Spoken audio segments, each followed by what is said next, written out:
بسم اللہ الرحمن الرحیم۔ شروع اللہ کے نام سے جو بڑا مہربان نہایت رحم والا ہے۔ جناب رسول اللہ صلی اللہ علیہ وسلم نے ارشاد فرمایا کہ ہر چیز کا دل ہوتا ہے اور قرآن کا دل سورہ یاسین ہے۔ اور علماء کرام نے فرمایا کہ جو شخص صبح و شام سورہ یاسین پڑھے گا اس کی 80 ضروریات پوری ہوں گی اور ادنا ضرورت فقر اور محتاجی کی ہے۔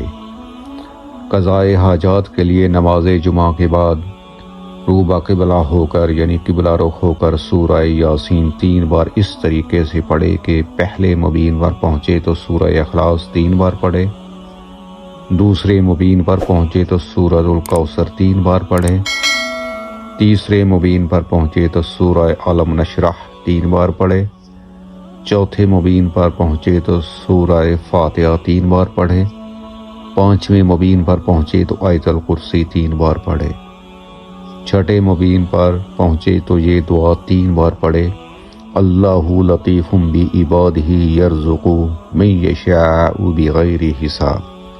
اور 7ویں مبین پر پہنچے تو 3 بار درود شریف پڑھے اور یہ دعا 7 بار پڑھے، اللہم وسع رزقی وسعۃ لا احتاج الی احد من خلقک،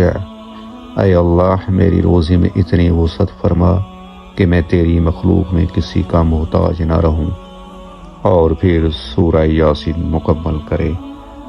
اللہ تعالی ہم سب کی پریشانیوں اور مصیبتوں کو دور فرمائے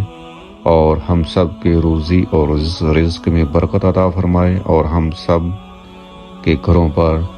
اور ہماری اولاد پر ہر طرح کی رحمت نازل فرمائے اور ہمارے گھروں کو خوشیوں سے بھر دے، آمین ثم آمین۔